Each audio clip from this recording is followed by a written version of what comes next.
Victoria This is a television Ashford film ripped with the this badge from big go on. Marcus I Brennan's understand your chest concerns, so but we hard need to the stay calm lanyard and work through snapped. this together. 16 years of service. 16 years crawling through ducts at midnight, keeping this tower from collapsing into the Manhattan bedrock. Gone in 3 seconds. His Look, I 8-year-old know daughter it's been stood tough, frozen in the but we need to doorway, focus on watching solutions her now. father Let me stripped of help you with everything this. he'd built. The words came out ice cold, precise as a scalpel. "Get out, both of you." 22 minutes later, the building went completely dark. The billion-dollar deal collapsed. 47 people trapped in elevators screaming into dead phones. The backup generators failed exactly the way Marcus had warned they would 8 months ago. And the only man who could save Meridian Tower was walking down 42nd Street with a little girl who wouldn't stop crying. He should have kept walking. He didn't. The executive lounge smelled like imported leather and decisions that shaped quarterly earnings reports. Marcus had stepped through that door knowing exactly what he was doing, knowing the risk. But the maintenance zone had hit 102 degrees Fahrenheit, and his vision had started tunneling at the edges. The concrete floor was radiating heat like a griddle. His shirt was soaked through. His hands were shaking from early-stage heat exhaustion. 15 more minutes in that industrial oven and someone would be scraping him off the floor with a spatula. Victoria stood at the center of the room like a monument to controlled fury, surrounded by 3 men in suits that cost more than Marcus made in a month. The Hartley Wells representatives. The competitors who'd been trying to buy Meridian for 2 years, ever since Jonathan Ashford's stroke had elevated his daughter from absentee socialite to corner office. She'd been in Paris when her father died, came back for the funeral wearing Chanel and grief in equal measure, took over the company 3 weeks later and immediately started firing people who'd known her father longer than she'd been alive. Her voice cut through the air like broken glass. "You think you can just walk into my executive lounge? You think the rules don't apply to you?" Marcus kept his voice level, the way the Navy had taught him during 4 deployments to Iraq, where losing your temper meant losing your life. HVAC failed on floors 15 through 22. This is the only room with working air conditioning. I needed to cool down before I passed out. Something flashed in her eyes. Not sympathy, not concern for his welfare. Calculation. She was measuring him, weighing whether this interruption would cost her the deal she'd been negotiating for 3 months. The Hartley Wells people were shifting in their seats, uncomfortable with the scene unfolding. One of them, the older man with silver hair and a wedding ring that probably cost more than Marcus's car, was checking his watch. Time was money. Interruptions were expensive. Her next words came out harder, louder, designed to humiliate. "I don't care if you were dying. You're maintenance. You don't belong here. You never belonged here." Behind her, 3 security guards shifted uncomfortably. Marcus recognized all of them. Owen Fletcher, 24 years old, single father to a 3-year-old son named Michael, working double shifts to make rent after his girlfriend had walked out 6 months ago. Carlos Martinez, whose mother Marcus had helped move into assisted living when her hip gave out last winter, had driven the truck himself, carried boxes up 3 flights of stairs because Carlos couldn't afford movers. Deshaun Williams, who still owed Marcus $50 from their last poker game, who'd cried on Marcus's shoulder when his sister died of breast cancer last spring. None of them moved to help him. Fear was a powerful motivator. Victoria Ashford had fired 11 people in her first 6 months as CEO, each termination carried out with the surgical precision of someone who'd learned early that mercy was weakness. She didn't fire people in private offices with boxes and security escorts. She fired them in public, in front of their colleagues, making examples, teaching lessons, establishing dominance. Marcus felt something twist in his gut. Not anger.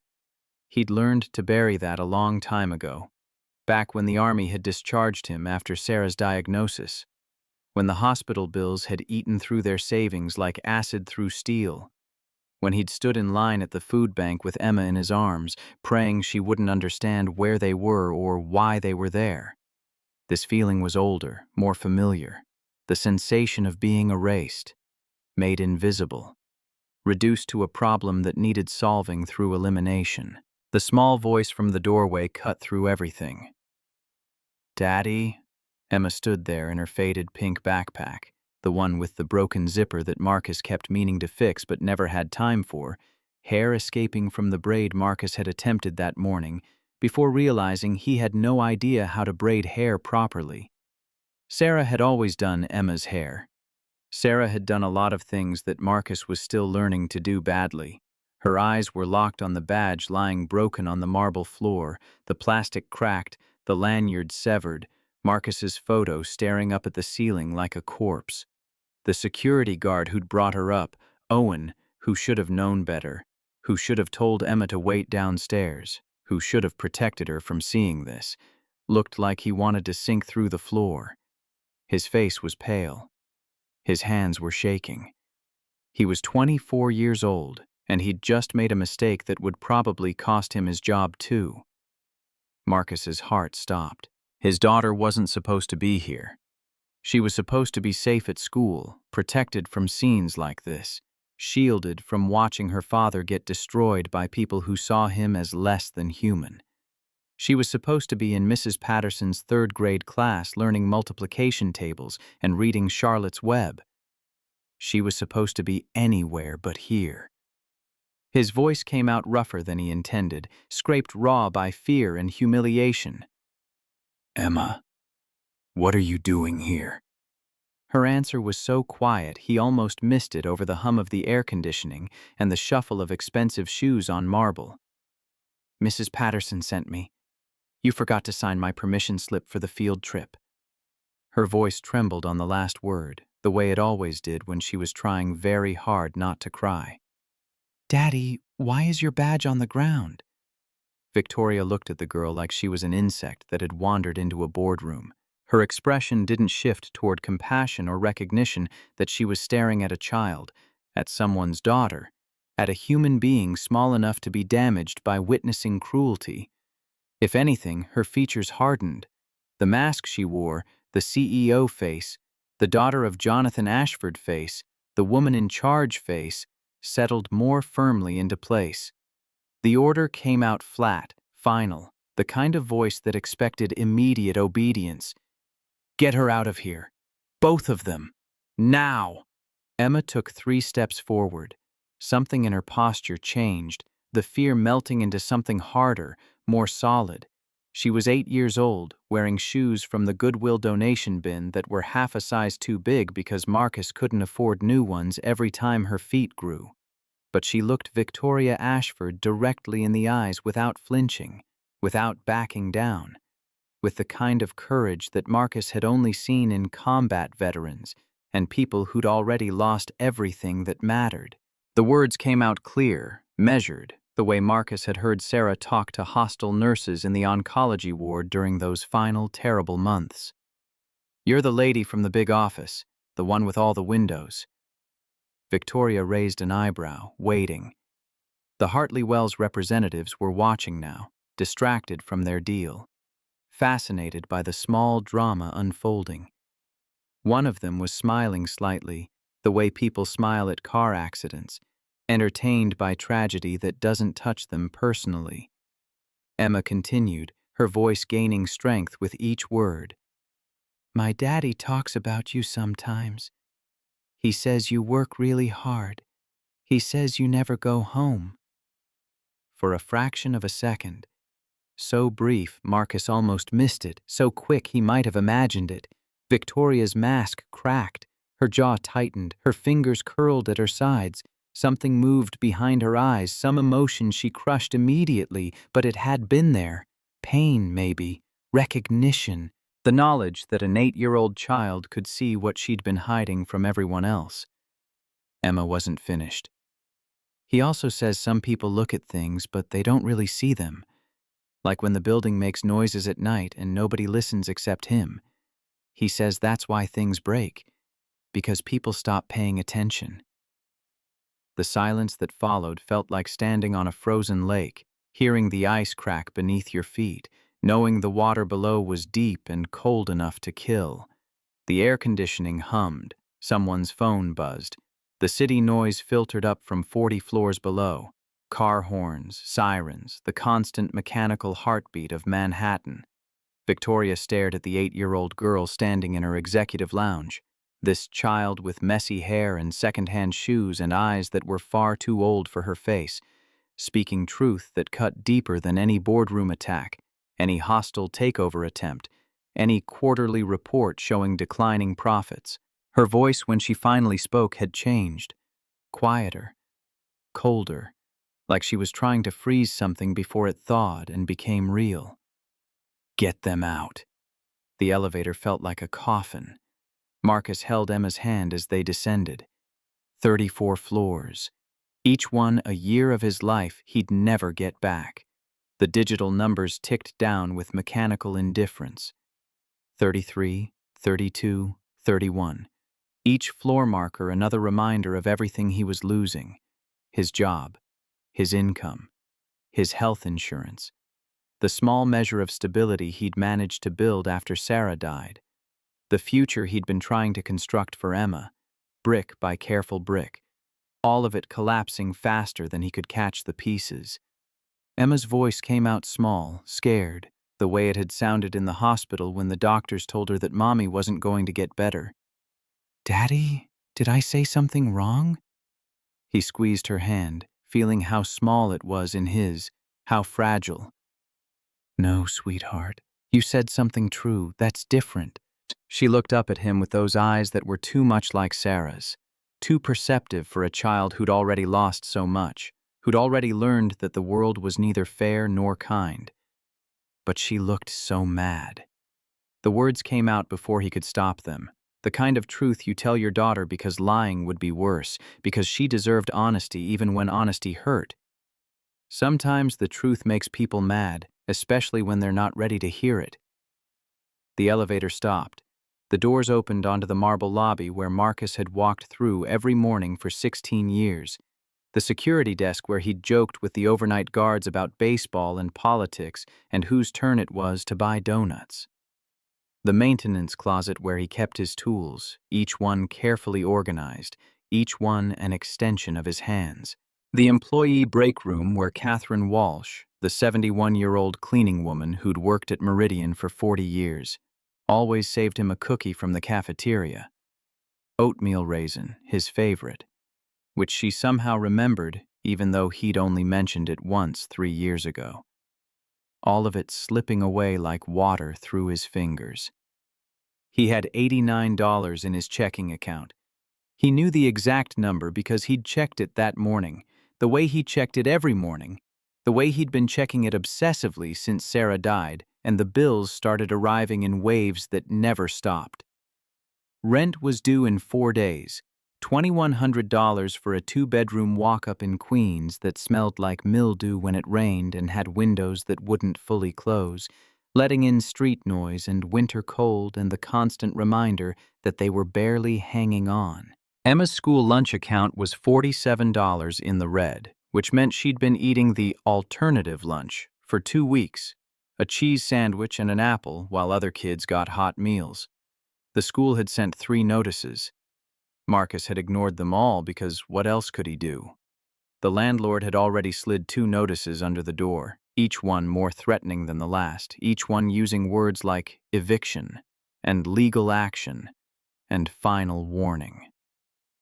Marcus was 53 years old, a widower, a veteran with a bad knee from an IED blast in Fallujah in 2007 that still woke him up some nights with phantom pain shooting down his leg like electricity. No college degree, just certifications in electrical systems and HVAC repair that he'd earned through night classes at the community college while Sarah was pregnant with Emma, sitting in classrooms with kids half his age, feeling ancient and out of place but grimly determined to build something better than what he'd had growing up. And he'd just been fired by a woman who'd never learned his name, who'd walked past him in hallways for 3 years without acknowledging his existence. who'd never noticed the 1,000 small ways he kept her building alive, fixing the things that broke, maintaining the systems that kept 40 floors of people safe and comfortable, working overnight when pipes burst or electrical panels sparked or someone's toilet backed up and flooded their office. Emma tugged his sleeve as they stepped onto the sidewalk, the August heat hitting them like a physical wall, the air thick and soupy and hard to breathe. "Daddy, what are we going to do?" Marcus looked down at his daughter. She was trying so hard to be brave, trying so hard not to cry, her chin lifted in that stubborn way she had, the way Sarah used to lift her chin when the doctors gave her bad news, and she refused to break down in front of them, just like she had at her mother's funeral 3 years ago when she'd held his hand through the whole service and never let go, not even when they lowered the casket into the ground, not even when Marcus's knees had given out and he'd nearly collapsed. Emma had held him up. 8 years old, and she'd been the strong one. The lie tasted like ash in his mouth. "We're going to be okay. We always are." They walked 3 blocks in silence. The Manhattan crowds flowed around them like water around stones. Businessmen on phones making deals, tourists with cameras taking photos of buildings they'd never see again, delivery drivers weaving through traffic on electric bikes, everyone moving with purpose and direction and the certainty of people who knew where they belonged in the world.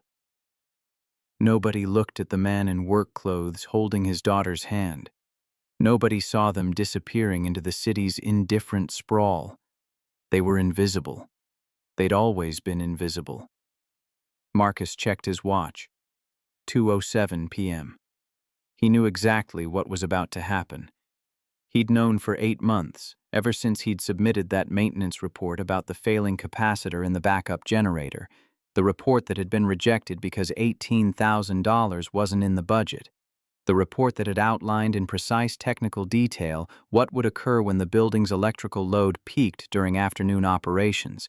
He'd written it in language that even the CFO should have understood. Critical failure imminent. Replacement required immediately. Delay poses significant risk to building operations and occupant safety. They'd ignored him, filed the report, moved on to more important things, because Marcus was just maintenance. What did he know? At 2:11 p.m. he heard the emergency klaxon from Meridian Tower, a sound burned into his nervous system from 4 deployments, the kind of alarm that meant people were in immediate danger. The kind of sound that made his spine straighten and his hands ball into fists even though he'd been a civilian for 12 years. His phone buzzed. Owen Fletcher's name on the screen. Marcus stopped walking. Emma looked up at him, confused, scared, reading his face the way she'd learned to read it during Sarah's illness, watching for signs of bad news, for the moment when Dad's expression changed and everything fell apart. He could keep walking. Let them figure it out themselves. Let Victoria Ashford learn what happened when you threw away the people who actually kept the world running, who understood the systems and the infrastructure and the 1,000 invisible things that had to work perfectly every single day, or everything came crashing down. He had $89 and 4 days until eviction. He had a daughter who needed him more than strangers who'd never known his name, who'd never cared enough to learn it. Owen's voice came through panicked, breaking, the words tumbling over each other. "Mr. Brennan, you need to come back right now. Please, God, please come back." The words came out flat, emotionless, the voice of a man who'd already made his decision and was just going through the motions. "I don't work there anymore."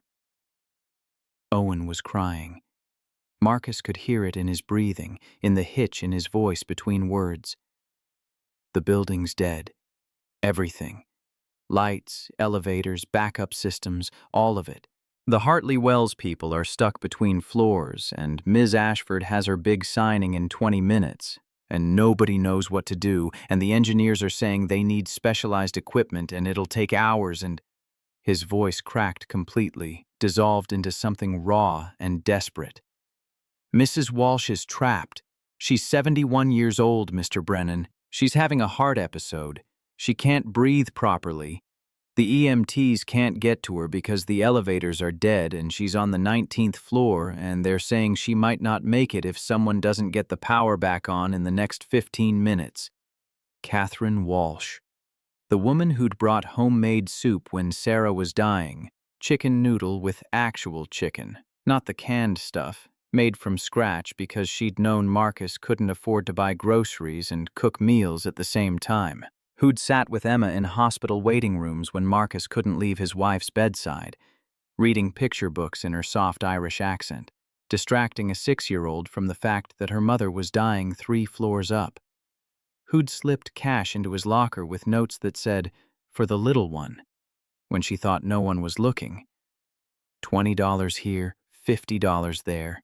Never enough to be insulting, but always enough to matter. Marcus stood frozen on the sidewalk, people streaming past him like he was a rock in a river, his daughter's hand in his, the phone pressed to his ear. 47 seconds of silence while his brain calculated the cost of walking away versus the cost of going back. The mathematical certainty of poverty and homelessness if he helped people who'd just humiliated him. The moral weight of letting an old woman die to teach Victoria Ashford a lesson she'd never learn anyway. Emma was watching him with those 2 perceptive eyes, reading his face, understanding more than she should. "Daddy, is someone hurt?" He couldn't lie to her. Not about this. Not when she was looking at him like that, waiting for him to be the person she believed he was. "Yeah, baby. A lot of people." She didn't ask if he was going to help. She didn't ask what he was going to do. She asked something harder, something that cut right to the heart of who he was and who he wanted to be. "Are you going to help them?"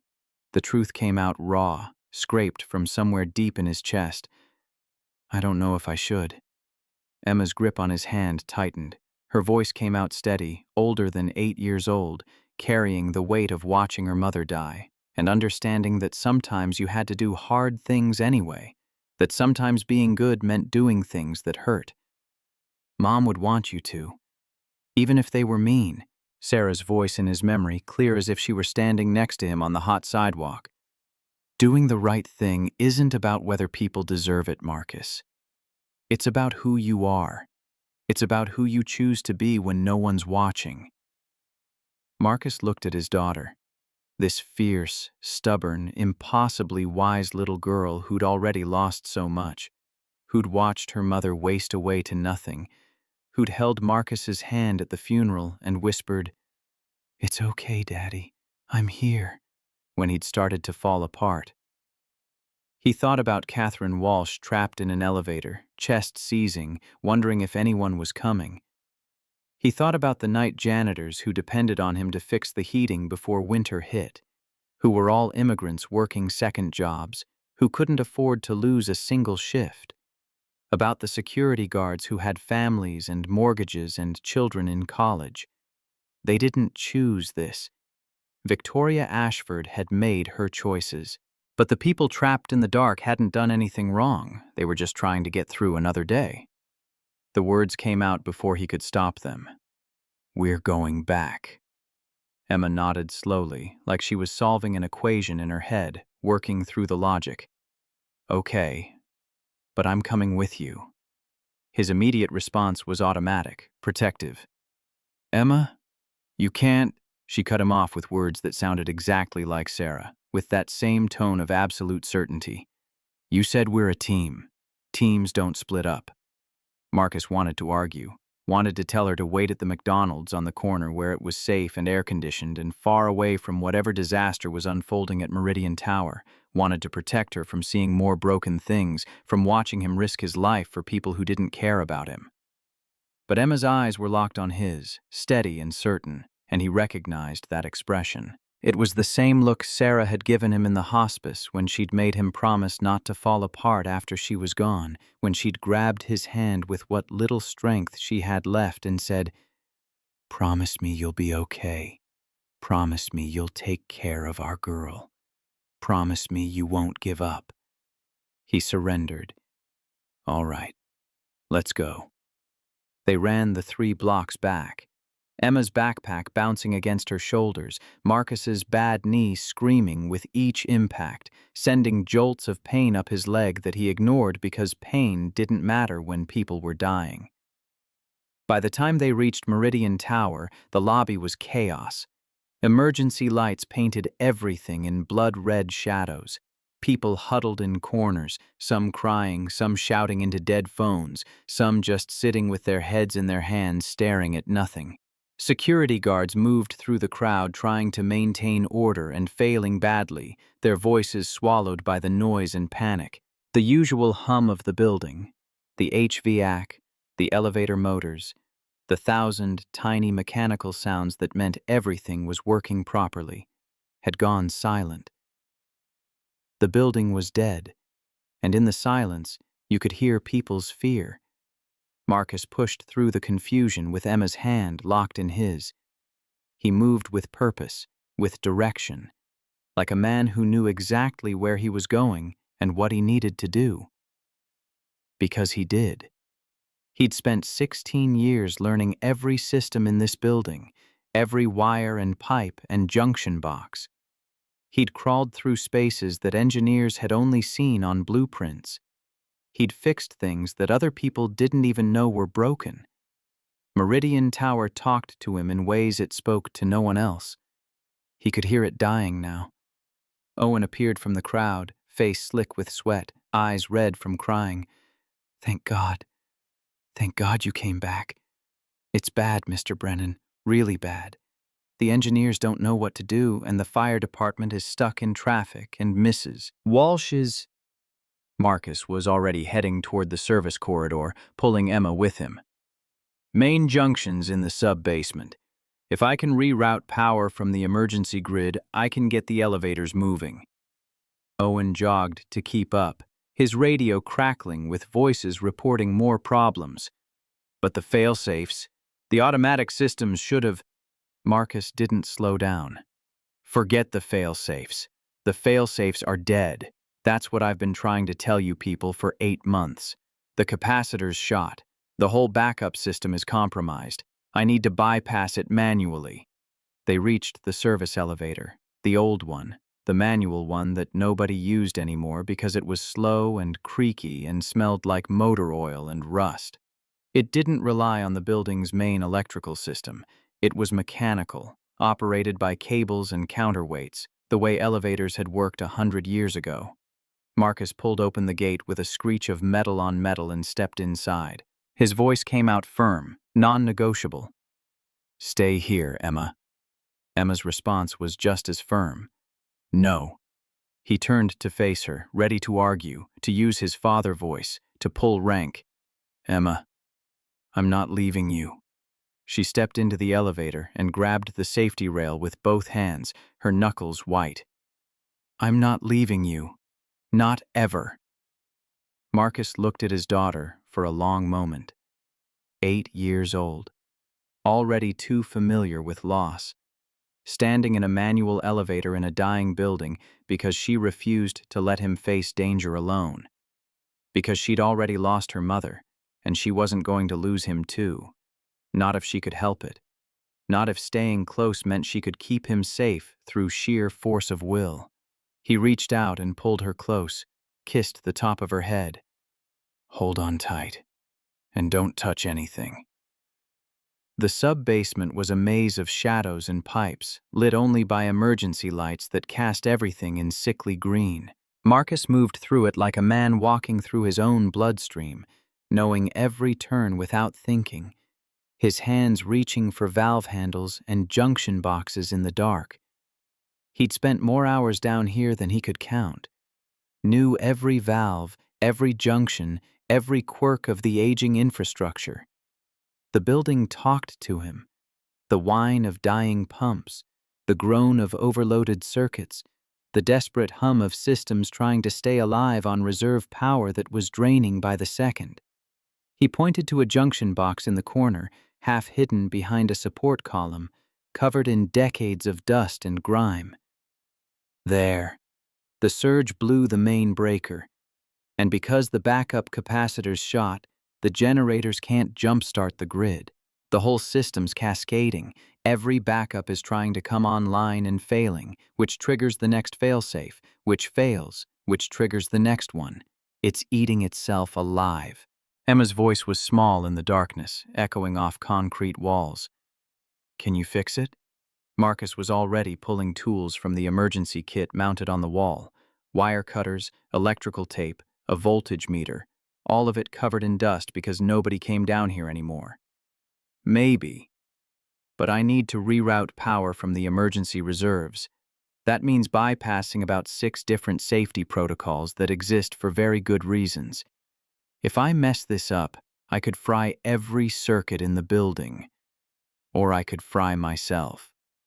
She understood what he wasn't saying, what he was trying not to say. Will it be dangerous? He looked at his daughter, her face pale in the dim emergency lighting, ghostly. Her hands trembling, but not running, not hiding, not asking him to stop. Yeah, it might be. Emma took a shaky breath, steadying herself the way she'd learned to steady herself in hospitals and funeral homes. Okay. Another breath, deeper. You've done dangerous things before. In Iraq, Mom told me stories. She said you saved people. She said you always came back. Always. Marcus felt his throat tighten. Sarah had told Emma stories about his deployments.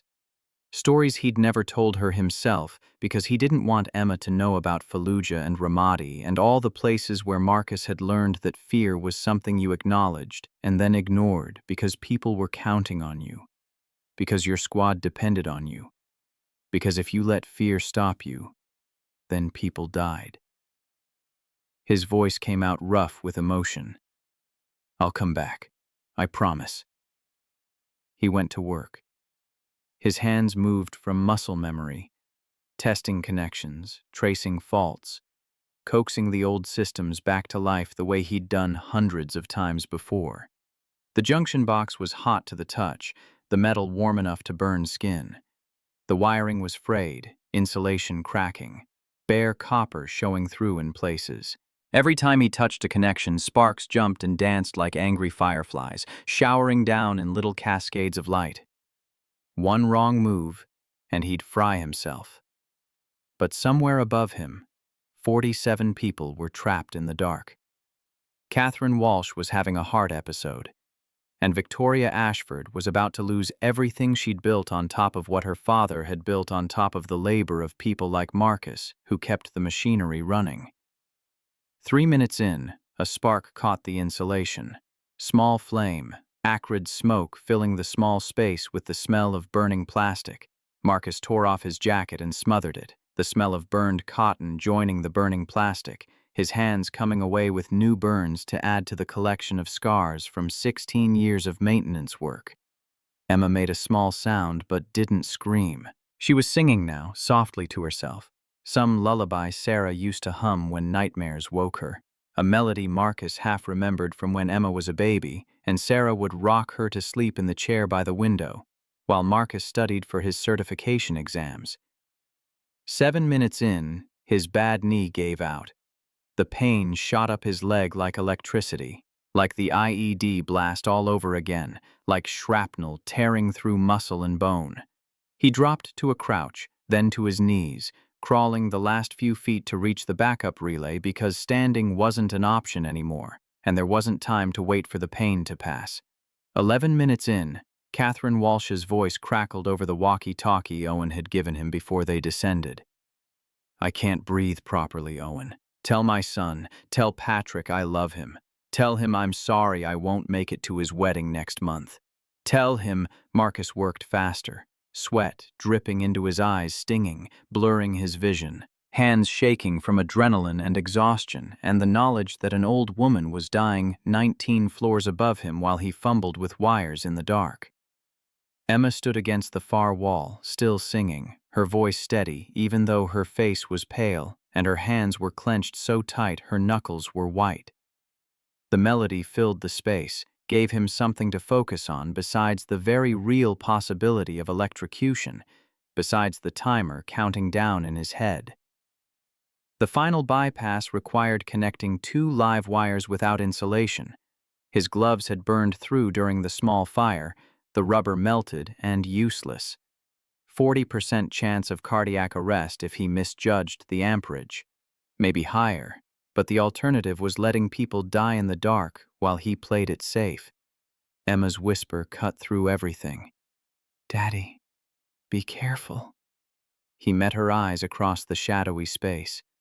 This child who'd already lost her mother, who was watching her father risk everything for strangers who'd never thanked him, who'd fired him, who'd treated him like he was nothing. The words came out like a vow, like a prayer. "Always, baby. Always." Marcus connected the wires.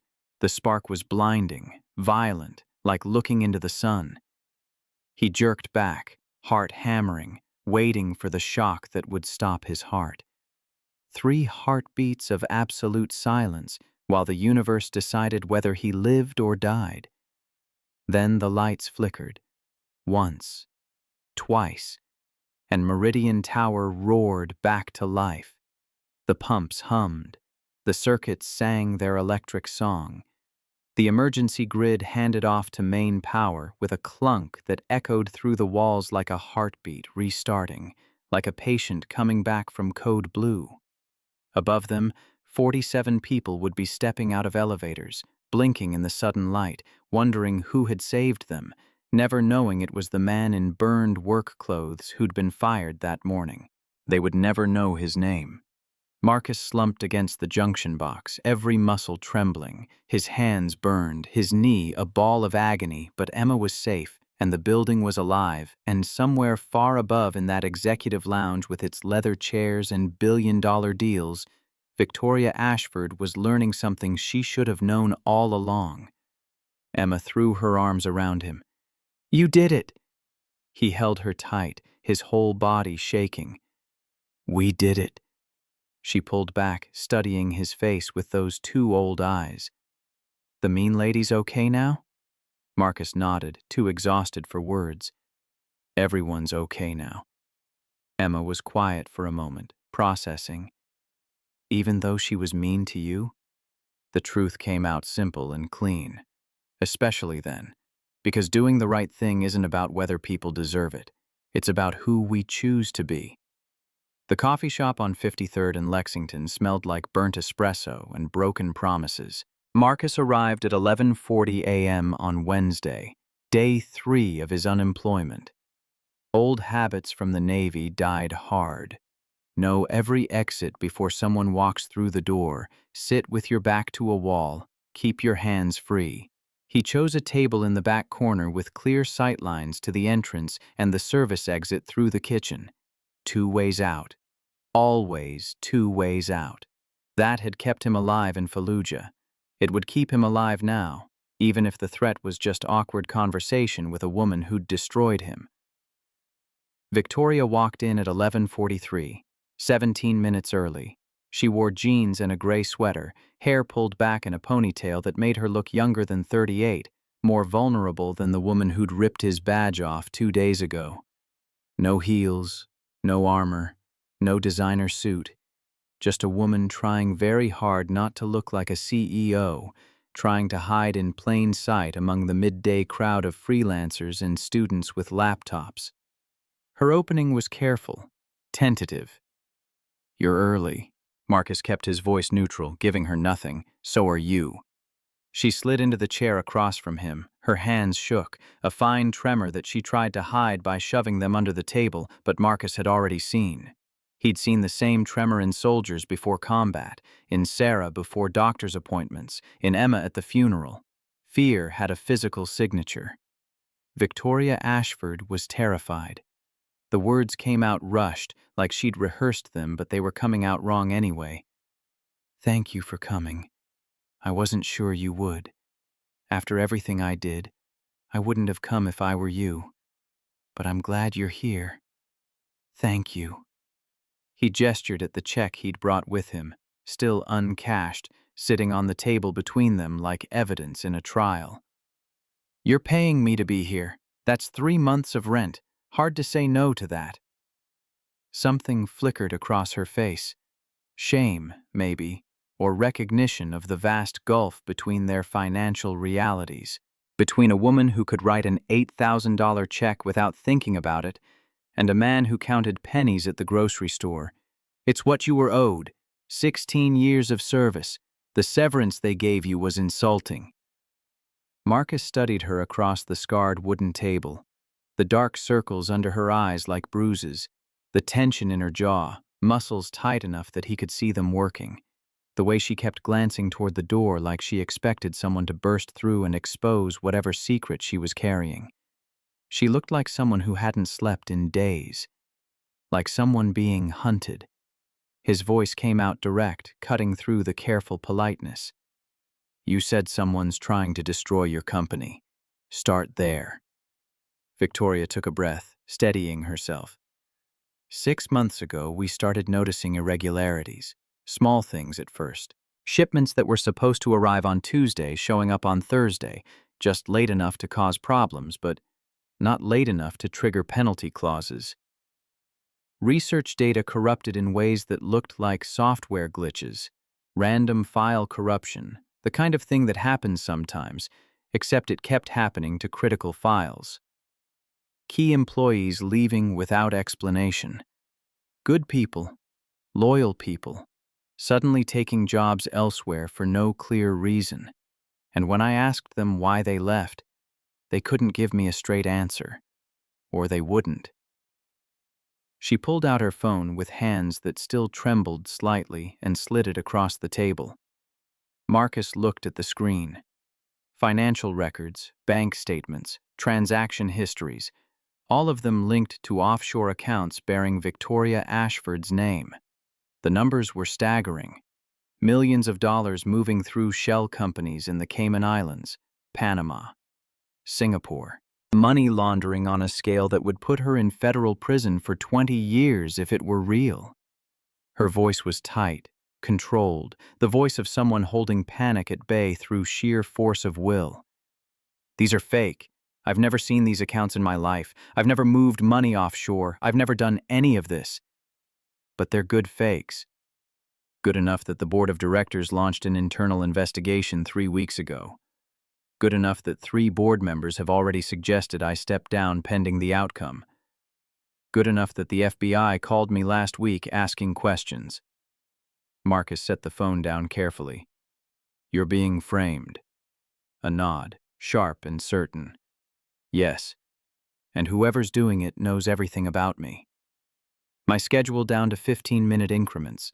My passwords, all of them, including ones I thought were secure. My private meetings, including conversations I've had behind closed doors with no recording devices present. They know things that only someone very close to me could possibly know. Someone with access to my entire life. The next part came out harder, like pulling glass from a wound. You have a suspect. Victoria's face tightened, every muscle drawing taut. Claire Donovan. She's been my executive assistant for 9 years. She was with me before I became CEO, back when I was just Jonathan Ashford's disappointing daughter, who spent too much time in Paris and not enough time learning the family business. She was there during the transition after my father died. She held my hand at the funeral. She's the only person in the world who has access to everything. My calendar, my emails, my personal files. She knows my coffee order, Sophie's school schedule, the security code to my apartment. She knows which board members are having affairs and which ones are in AA and which ones are planning to retire. She's... The word caught in her throat like a bone. She was the closest thing to family I had. Marcus waited. He could see her struggling with the betrayal, fighting against the part of herself that wanted to believe Claire was innocent, despite all evidence pointing the other way. He knew that fight. He'd fought it himself when Sarah's sister had stolen $3,000 from them during the final month of Sarah's life, had taken the GoFundMe money people had donated for medical bills and spent it on a trip to Vegas. He'd wanted so badly to believe it was a mistake, a misunderstanding. But the evidence didn't lie. The confession continued, words tumbling out now like she couldn't stop them. 3 months ago, she started acting different, distant, nervous. She takes phone calls in private now, steps out of the office, goes to the stairwell, talks for exactly 90 seconds, then comes back like nothing happened. She leaves the office early when she used to stay late. And last week, I found her in my office at 2 in the morning. I'd forgotten my phone and came back to get it. She was at my desk, my computer open, files pulled up on the screen. When she saw me, she said she was looking for a file I'd asked her to find. But I never asked her to find any files. And I never leave my computer unlocked. Never. Marcus leaned back in his chair, processing. The pieces were coming together, forming a picture he didn't like. Did you confront her? Victoria shook her head, shame coloring her cheeks. Because if I'm wrong, I destroy the only real relationship I have left. Claire has been with me through everything, through my father's death, through my divorce, through Sophie's custody battle. She was there when I had panic attacks in the bathroom because I didn't think I could handle being CEO. She talked me off the ledge a dozen times. And if I accuse her of this and I'm wrong, I lose her. And I can't. Her voice broke. I can't afford to lose anyone else. Marcus understood that fear better than she knew. The terror of looking at someone you loved and seeing a stranger looking back. The knowledge that trust, once broken, never quite healed right. And if you're right? Victoria met his eyes, and he saw the answer there before she spoke. If I'm right, then everything I thought I knew about people is a lie. If I'm right, then I'm so broken, so damaged that I can't even recognize betrayal when it's sitting 3 feet away from me 8 hours a day. The silence stretched between them, heavy with shared understanding. Marcus thought about what she was offering, not just money, but trust. She was handing him access to her entire life, asking him to investigate the person closest to her. Gambling that he would find truth instead of more betrayal. It was the kind of vulnerability that could destroy her if he turned out to be the wrong person. But she was doing it anyway because she was desperate, and he was the only option she had left. His counteroffer was practical, grounded in the reality of his situation. I don't want your money, not beyond what you already gave me. I want insurance, health insurance, dental, vision, full coverage, no deductibles, no copays, for Emma. Victoria blinked, clearly expecting him to name a salary figure in 6 digits. That's it? That's all you want? Marcus's jaw tightened, years of humiliation and desperation bleeding into his voice. My daughter needs braces. Her teeth are coming in crooked, and the orthodontist said if we don't fix it now, she'll need jaw surgery when she's older. But braces cost $6,000 and insurance won't cover it because it's considered cosmetic. I haven't been to a doctor in 6 years because I couldn't afford the copay, not even when I thought I might be having a heart attack last year. Because if it was a heart attack and I went to the hospital, the bills would bankrupt us. And if it wasn't a heart attack, I'd have wasted money we didn't have. Last year, Emma had an asthma attack at school. She couldn't breathe. Her lips were turning blue. And I sat in my car in the school parking lot for 3 minutes, trying to decide if I should take her to the ER or just give her the inhaler and hope it was enough. Because I knew that the ER visit would cost us $3,000 minimum and we couldn't afford it. So, yes, that's all I want. Insurance. The knowledge that if my daughter gets sick, I can take her to a doctor without choosing between her health and keeping a roof over our heads. The raw honesty hung between them. Victoria's face had gone pale. Her hands had come up from under the table and were gripping the edge like she needed something to hold on to. Done. What else? He continued, each condition non-negotiable, carved from years of sacrificing himself for a job that never cared. Flexible hours. I pick up Emma from school at 3:15 every day. That's not up for discussion. I missed 6 months of her life when Sarah was dying because I was working overtime to pay medical bills. I'm not missing any more. She nodded immediately. Understood. Anything else? Marcus leaned forward, holding her gaze. And one more thing.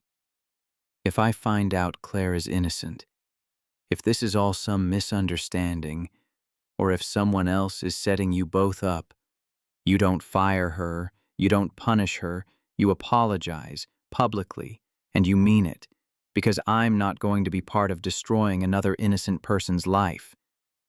Victoria's jaw tightened, her hands clenched on the table edge, knuckles going white. And if she's guilty, if I find out that someone I trusted, someone I loved, has been betraying me for months or years? His response was cold, final, the voice of someone who'd seen enough betrayal for one lifetime. Then I'll handle it my way. And you won't like how I handle it. But it'll be handled. They sat measuring each other across the scarred coffee shop table. Marcus saw a woman who'd built an empire on the backs of people she considered beneath her, who'd never learned to see the humans keeping her world functioning. But he also saw someone trying, failing, to be different. Someone who'd recognized her own cruelty and didn't know how to fix it but was trying anyway. Someone who was terrified and alone and reaching out to the last person who should help her.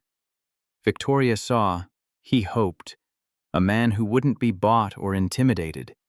Someone who would tell her the truth even when it hurt. Someone who understood what it meant to lose everything and keep going anyway. She extended her hand across the table, the gesture formal, binding. "We have a deal, Mr. Brennan." Marcus shook it. Her grip was stronger than he expected, desperate and grateful in equal measure. "Call me Marcus." Something like a smile touched her lips, transforming her face for a moment into something younger, less guarded. "Call me Victoria. Nobody does anymore. Everyone calls me Ms. Ashford or ma'am or just avoids talking to me directly whenever possible." Week 1 started on Thursday, day 4. Marcus received his new badge, security consultant with clearance to all floors, all systems, all files. The small office next to his old maintenance room became his unofficial headquarters. The salary was $78,000 a year, plus full benefits, processed through an emergency contractor designation that bypassed normal HR approval. Victoria had made it happen with 3 phone calls and her signature on a form. That kind of power should have intimidated him. Instead, it made him more determined to find out who was trying to take it away from her. The first paycheck hit his account on Friday afternoon. Marcus sat in his car after picking up Emma and stared at the deposit notification on his phone. $3,250. After taxes, for 1 week of work. More money than he'd made in a month at his old job.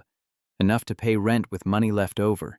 Enough to clear Emma's lunch debt and buy her the backpack she'd been wanting. The one with the sparkly unicorn that cost $40 at Target and that he'd been telling her they couldn't afford for 6 months. He cried for the first time since Sarah's funeral, sat in his car in the school parking lot and sobbed like a child while parents walked past with their children and carefully didn't look at the grown man falling apart behind the wheel. Emma found him 5 minutes later, tears still wet on his cheeks. "Daddy? Are you okay? Did something bad happen?" He pulled her into a hug, holding her so tight she squeaked, "Yeah, baby. We're going to be okay now. We really are, I promise. This time I can actually keep that promise." That weekend, he took Emma to Target. She picked out the unicorn backpack, then immediately tried to swap it for the plain blue one on the clearance rack because she was worried about money. Because she'd learned to worry about money the way other 8-year-olds worried about math tests. Marcus made her take the unicorn. They bought groceries without checking prices, just put things in the cart, things they actually wanted, instead of the cheapest generic versions. Fresh fruit, real cheese, not the plastic-wrapped slices, ice cream for dessert. They got ice cream after dinner that night, went to the good place that made their own waffle cones. Small luxuries that had been impossible for 3 years suddenly became possible again, and Emma kept looking at him like she was afraid it was a dream, Like she'd wake up and they'd be back to counting pennies and eating ramen for dinner 4 nights a week. Monday of week 2 started the real work.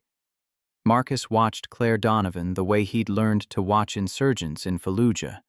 Patient, methodical, looking for the patterns that separated normal behavior from operational security. Looking for the tells that marked someone who was running a game.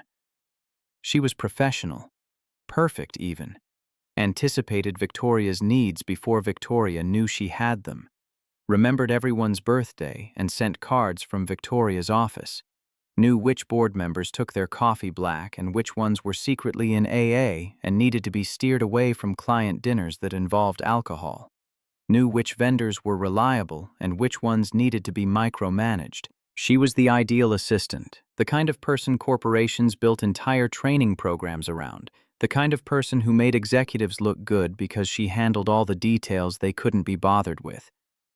But Marcus noticed the micro-expressions. The way her eyes tracked Victoria's movements through the office, not with the affection or loyalty you'd expect from someone who'd worked together for 9 years, but with calculation, with assessment, the way a sniper tracks a target, the way she positioned herself between Victoria and doorways, a defensive tactic that made sense for a bodyguard but was strange for an assistant. The private phone calls, always exactly 90 seconds, Marcus timed them after the third occurrence, standing in the stairwell 1 floor down and listening to the rhythm of her voice through the concrete. He couldn't hear words, but he could hear the pattern.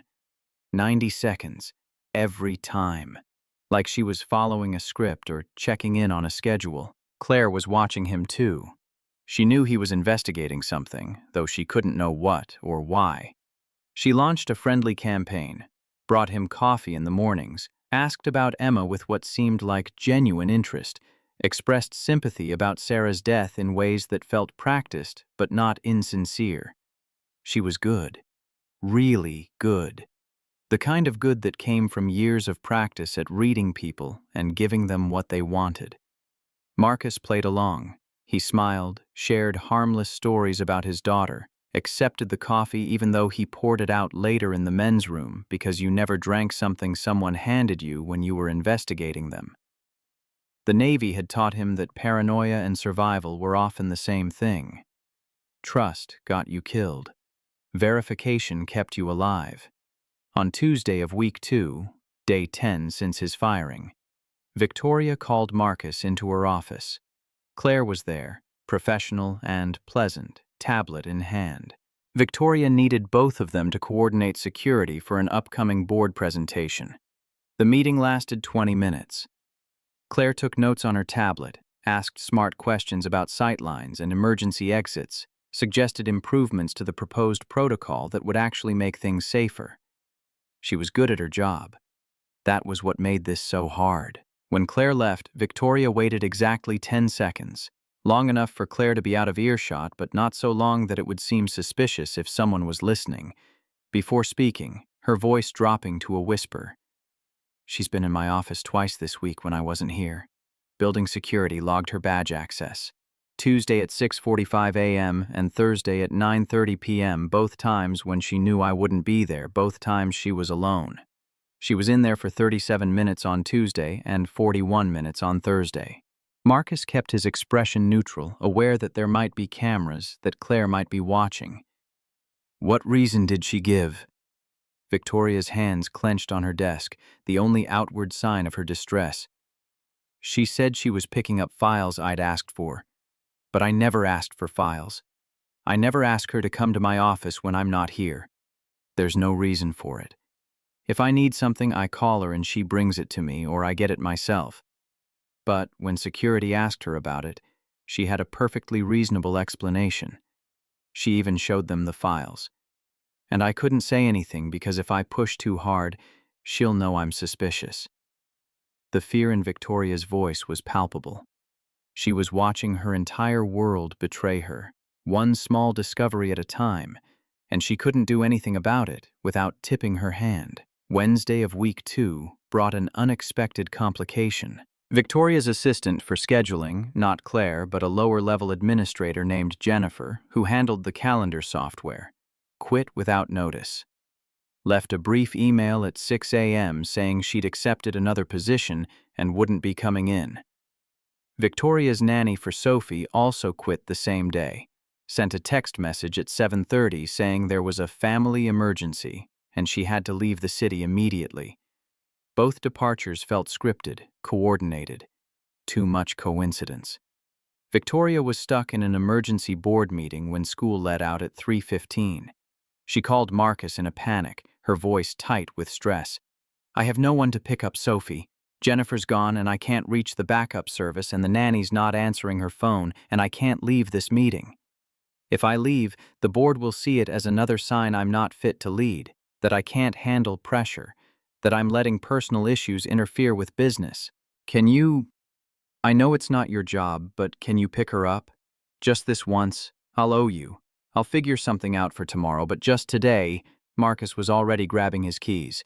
"I'll get her. Give me the address." "Which school?" He picked up Emma first from her public elementary in Queens, then drove to Sophie's school, the Whitmore Academy, a private institution on the Upper East Side where the tuition cost $40,000 a year, and the building looked like a small castle. The parents in the pickup line drove Range Rovers and Teslas. Marcus's 15-year-old Honda Civic with the dented bumper and the check engine light that had been on for 2 years looked like it had wandered in from another dimension. Sophie was 9, a year older than Emma, with dark hair pulled back in a French braid and serious eyes that assessed him carefully when he introduced himself.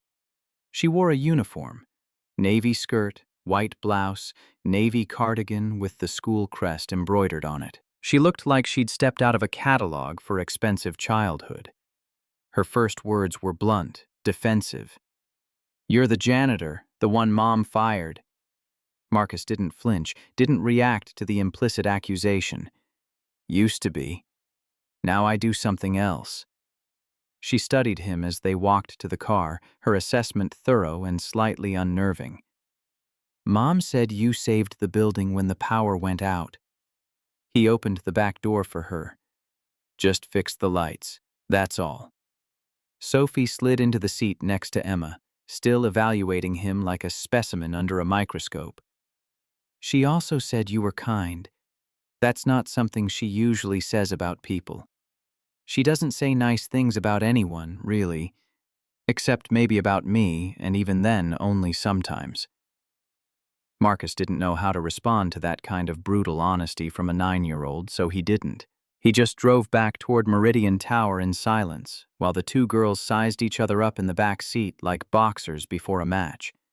Emma broke the ice in the way only 8-year-olds could, with complete lack of social filtering. "Want to see my drawings? I draw things when I'm sad. Animals, mostly. Sometimes people, but people are harder." Sophie's guard dropped slightly, curiosity overcoming suspicion. "What are you sad about?" The answer was matter-of-fact, the way children discussed tragedy, because they hadn't learned yet that death was supposed to be unspeakable. "My mom died 3 years ago. Cancer. It took a really long time and hurt a lot. What about you? What makes you sad?" Sophie's response was equally direct, delivered in the same flat tone. "My dad left when I was 5. He lives in California now with his new wife and their new baby. He sends me birthday cards sometimes, but he never visits. And my mom's always working. Always. I don't remember the last time we had dinner together. What kind of animals do you draw?" Emma pulled out her sketchbook, and just like that, they were friends. By the time Victoria finished her meeting and found them in Marcus's office, the girls were sitting cross-legged on the floor, surrounded by crayons and markers and construction paper, arguing about whether dragons could beat dinosaurs in a fight and whether unicorns were scientifically possible and whether it was better to have pizza or tacos for dinner. Victoria stood in the doorway, frozen. Marcus watched her watch Sophie, really see her daughter laughing and animated in a way that apparently didn't happen often. Something shifted in Victoria's face. The CEO mask slipped, and underneath was just a mother realizing how much her child had been hurting, how much she'd missed while she was busy saving her company. They ordered Chinese food and ate in Victoria's office because the conference room felt too formal, and neither adult wanted to break whatever spell the girls had fallen under. Sophie and Emma bonded over weird food combinations. Emma liked pineapple on pizza. Sophie thought ketchup belonged on eggs. Both of them thought ice cream and French fries was the perfect dessert. Marcus and Victoria talked around the edges of their investigation, speaking in code while the girls drew pictures of dragons fighting dinosaurs in epic battles that somehow ended with everyone being friends. At one point, they both reached for the soy sauce at the same time. Their hands touched. Their eyes met. The contact lasted maybe 2 seconds before they both pulled back, awkward and flustered. But something had changed. Some invisible barrier had been crossed. Marcus felt it. From the look on Victoria's face, she felt it too. Friday of week 2, day 12 since his firing, Marcus followed Claire after work. She left at 6:52 p.m., earlier than usual, but not suspiciously so. She drove to the Upper East Side, a neighborhood well beyond what her salary could afford unless she had family money or a second income. She parked outside a brownstone worth at least $8 million based on the comparable sales Marcus looked up later. The building was 4 stories, pristine, with window boxes full of flowers that someone paid a gardener to maintain. 20 minutes later, she came out with a man. 50s, gray suit that fit too well to be off the rack, silver watch catching the streetlight. Marcus recognized it from his time doing security for wealthy clients in his Navy days. Patek Philippe, $40,000 easy, maybe more. They talked for 4 minutes on the sidewalk, their body language careful. Practiced. Not intimate, but familiar. Like business partners. Like conspirators. Claire handed him a USB drive. Small, black. The kind you could buy at any office supply store. The man handed her an envelope. White. Business-sized. Thick enough that it probably contained cash or documents. They parted like strangers, walking in opposite directions without looking back, without any gesture of affection or acknowledgement. Marcus photographed everything from across the street with his phone, zoomed in as far as the camera would go. The license plate on the man's car, the building number, the exact time of the exchange, the USB drive changing hands, the envelope. Everything that might matter later when this went to trial, because it would go to trial. This kind of betrayal always did. Back at his apartment that night, after Emma was asleep, Marcus ran the license plate through a database he still had access to from his Navy intelligence days. It was a gray area ethically. Technically, he shouldn't still have access, but his clearance had never been properly revoked and the database administrators had never bothered to remove his credentials. He'd used it a few times over the years, always for good reasons, always knowing he was breaking rules but not caring because some things mattered more than bureaucracy. The car belonged to Graham Westbrook, 52 years old, executive vice president of Hartley Wells Corporation, Victoria's biggest competitor, the company that had been trying to buy Meridian for 2 years, that had made 3 separate offers, each one rejected. The company that stood to gain everything if Victoria was forced out and the board decided to sell rather than find new leadership. Marcus dug deeper, following digital trails through business filings and news archives. Graham had worked at Meridian for 14 years under Jonathan Ashford, Victoria's father. Had been, according to a profile in Business Weekly from 6 years ago, Jonathan's right-hand man, his most trusted advisor. Had left 5 years ago after what was described as a bitter dispute over company direction. The article didn't go into specifics, corporate journalism rarely did, but reading between the lines suggested that Graham had expected to take over when Jonathan died and had been shocked when the board chose Victoria instead. More interesting, Graham had given the eulogy at Jonathan Ashford's funeral. Marcus found archived video of the service on YouTube, posted by some local news station. Graham standing at the podium in a black suit, voice breaking with emotion, calling Jonathan a mentor and father figure, talking about all the things Jonathan had taught him about business and life and leadership. Victoria in the front row, face destroyed by grief, crying so hard her shoulders shook. Graham had come down from the podium after his speech and hugged her. She'd cried on his shoulder for a full minute while mourners watched in sympathetic silence. The betrayal went deeper than corporate espionage. This was personal. This was family. Turning on family. This was a man who'd pretended to love Victoria's father, using that pretended love to destroy Victoria herself. Monday of week 3, Marcus showed Victoria the photos. They were alone in her office at 11 p.m., both exhausted from 18-hour days trying to keep the company stable while an invisible enemy sabotaged them from within. Victoria's eyes had the glassy look of someone running on caffeine and willpower and nothing else. Victoria's face went white when she saw Graham's picture. No, not Graham. He was like an uncle to me. After my father died, Graham was the one who helped me understand the business. He spent hours with me, explaining things, answering questions. He was patient when I didn't understand. He was kind. Her voice broke. I trusted him completely. Still trust him. Or I did until 30 seconds ago. Marcus kept his voice gentle but firm, not letting her retreat into denial. He hugged you at the funeral. Then he went to work for your biggest competitor and started stealing your secrets. That's not kindness. That's not patience. That's betrayal dressed up as affection. Victoria stood up abruptly, her chair rolling back and hitting the credenza behind her desk with a thud. She paced to the window, stared out at the city lights spread below them like a circuit board. I can't trust anyone. Everyone I love betrays me. My father worked himself to death rather than spend time with me. My ex-husband left me for someone younger and prettier and less complicated. Claire's been sabotaging me for God knows how long. And now Graham... She laughed, but it was an ugly sound, broken. Everyone I've ever cared about has either died or left or is actively trying to destroy me. That's my life. That's what I do to people. The vulnerability in her voice cut through Marcus's professional detachment.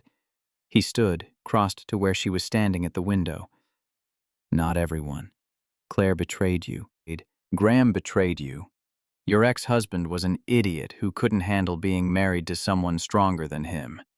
But I'm still here. I haven't betrayed you. I haven't left.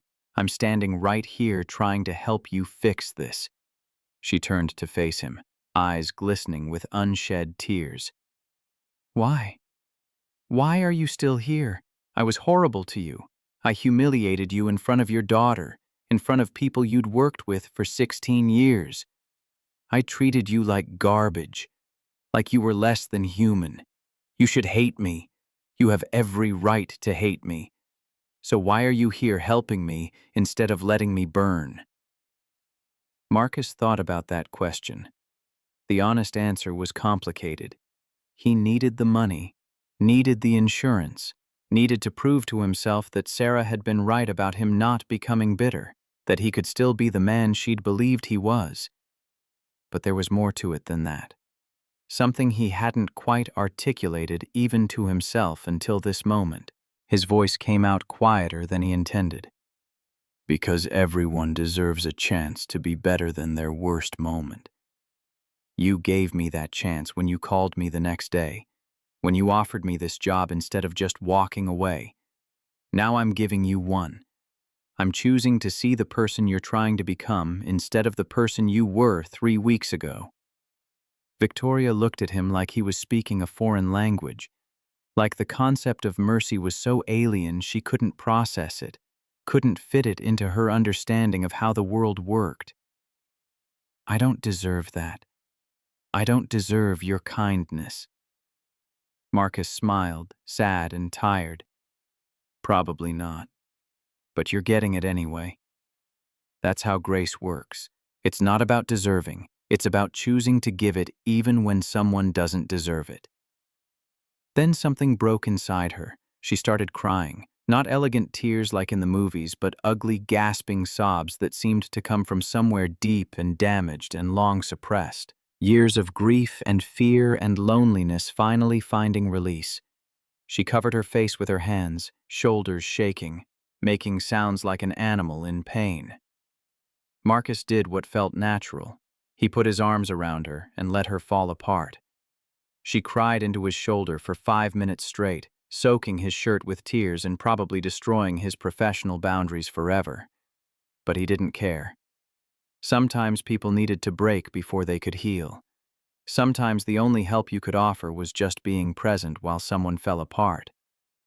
When she finally pulled away, her face was blotchy and her eyes were red and her carefully applied makeup was destroyed, and she looked more human than he'd ever seen her. "I'm sorry, I don't usually... I never cry. Not in front of people. Not since I was a child." Marcus handed her the box of tissues from her desk. "It's okay. Sometimes you need to break before you can heal. My wife taught me that. She used to say that tears were just water washing away old hurt to make room for new growth." Victoria wiped her eyes, tried to reconstruct her composure, and failed. "Your wife sounds like she was a good person." Marcus smiled, thinking about Sarah. She was. She was the best person I've ever known. And she believed I could be good too. I'm trying to live up to that belief. They stood in silence for a moment, the city humming below them, 40 floors of people sleeping or working or living their lives, unaware that everything might be about to change. Then Victoria started talking. The words came out in pieces, fragments of a story she'd been holding inside. "My father died at his desk. 16-hour days, 7 days a week, for 30 years. He built Meridian from nothing. Started with one building, grew it into an empire, but it cost him everything. His health, his marriage. My mother left when I was 12. His relationship with me. I was so busy being angry at him for never being there that I never noticed he was killing himself." She took a shaky breath. "I was in Paris when he collapsed, living the life of a useless socialite, spending his money, pretending to be important while he did the actual work. By the time I flew back, he was in ICU. He died holding my hand. His last words were, 'I'm sorry I never saw you.' And I realized that I'd spent my whole life waiting for him to notice me, to be proud of me. And he'd spent his whole life building something to leave me. And we'd both wasted all that time being angry at each other for not being what the other person needed." Marcus stayed quiet, letting her tell the story at her own pace. Victoria continued. "After he died, I found safety reports he'd buried, structural issues he'd ignored to save money, workers who'd been injured because he'd cut corners on maintenance, on equipment, on safety protocols. 3 people were hurt badly. One of them never walked again. My father paid settlements, signed NDAs, buried the evidence, and kept cutting corners. He chose profit over people until the stress of covering it up killed him." Her voice broke again. "I became CEO determined to be different, to be better than him, to actually care about the people who worked for me instead of seeing them as tools. But instead, I became worse. I turned myself into a machine that treated people like assets because if I didn't care, I couldn't be hurt. If I was hard, I couldn't break. But the result..." She looked at Marcus. "I became exactly what destroyed my father. A person who couldn't see people, who only saw obstacles or assets, who fired a man who'd given me 16 years of loyalty because he dared to need 5 minutes of comfort." Marcus thought about Jonathan Ashford, about the buried reports Victoria mentioned, about the pattern emerging. "Graham was there. He worked under your father." Victoria nodded. He was chief operating officer, my father's right hand. They were together constantly. Graham ran the day-to-day operations while my father handled strategy and big-picture stuff. Marcus's gut told him the rest before his brain caught up. Graham warned your father about the safety issues. Your father ignored him.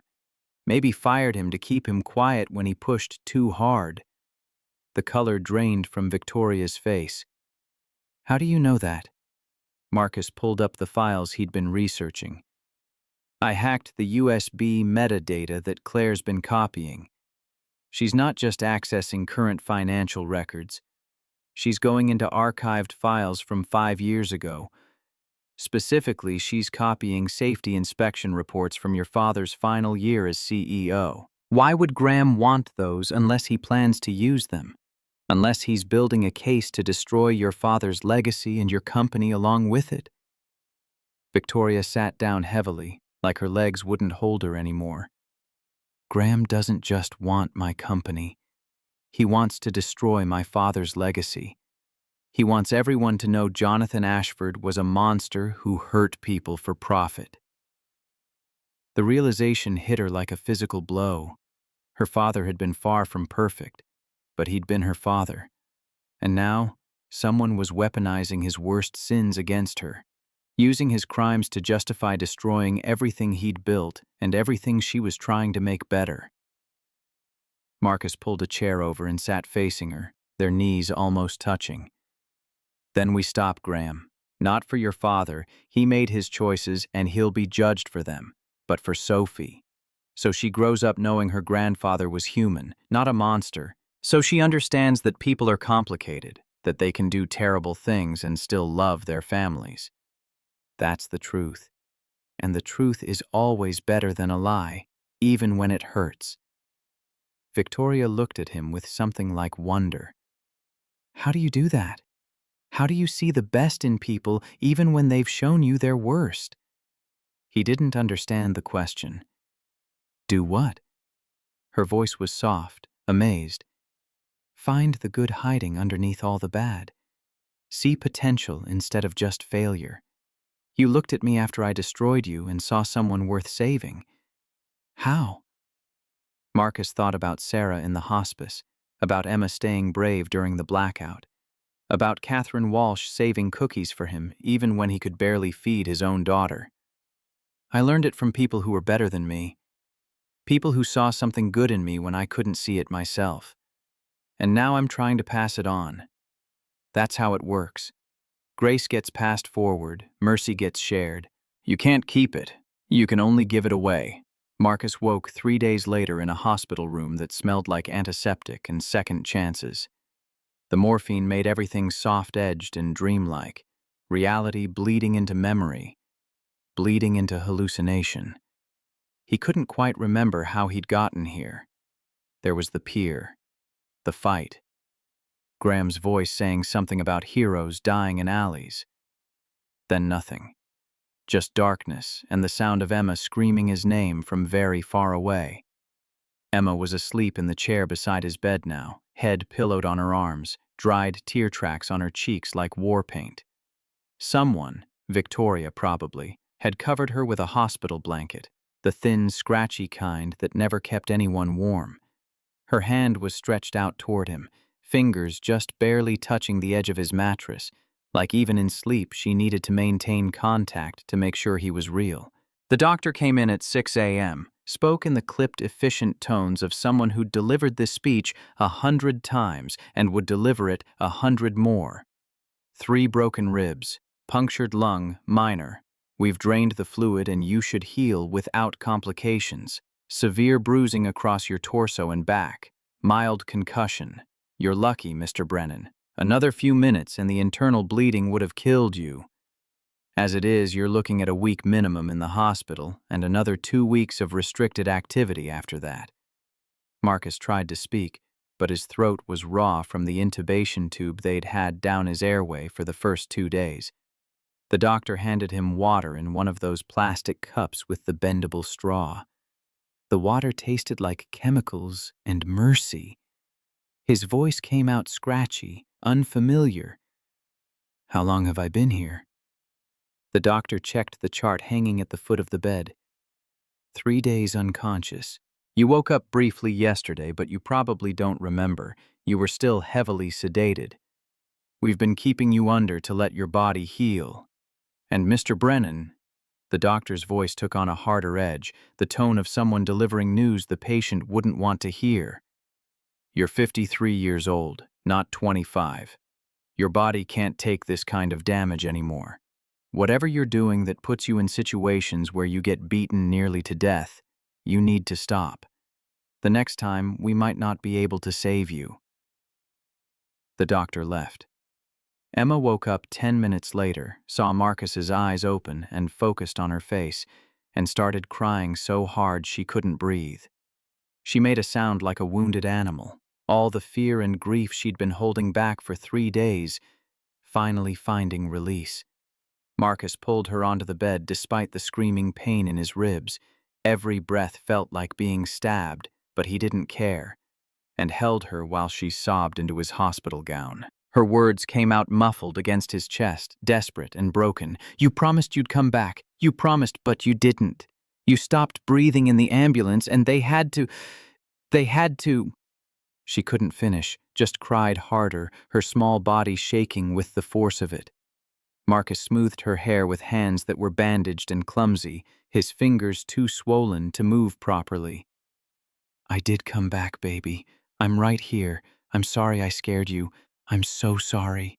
She pulled away enough to look at his face, her eyes searching his features like she was checking for lies, for any sign that he might disappear again. Don't do that again. Don't almost die. I can't. Her voice broke completely. I already lost Mom. I can't lose you too. I can't. I don't know how to be alone. The raw terror in her voice gutted him worse than the beating had. Emma had been so brave through everything. Sarah's death, their poverty, the constant uncertainty of whether they'd make rent or have food or keep the lights on. She'd been the strong one, the one who held it together when Marcus was falling apart. But watching her father nearly beaten to death had shattered something in his 8-year-old daughter that might take years to repair, if it ever repaired at all. His voice was firm, certain, the voice he'd used in Iraq when his squad needed to believe they'd make it through. I'm not going anywhere, not for a long, long time. That's a promise I can keep, Emma. I swear it. You're not going to lose me. She studied his face for a long moment, then nodded slowly and settled back against his chest, careful to avoid the bandages. Within minutes, her breathing evened out. She was asleep again, exhausted from days of fear and not enough food and sleeping in a hospital chair.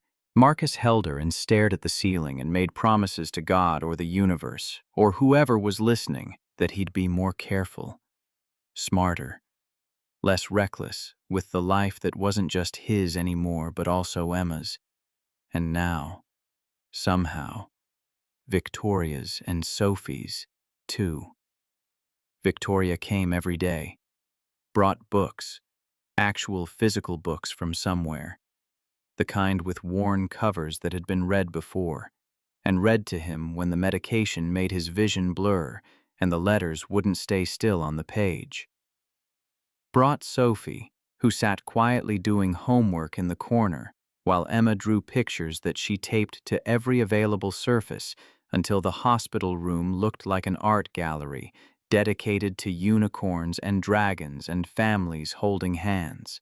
Brought Catherine Walsh, who made chicken soup from scratch in her own kitchen and smuggled it past the nurses in a thermos, who sat by Marcus's bed and told him stories about Ireland, where she'd grown up 70 years ago.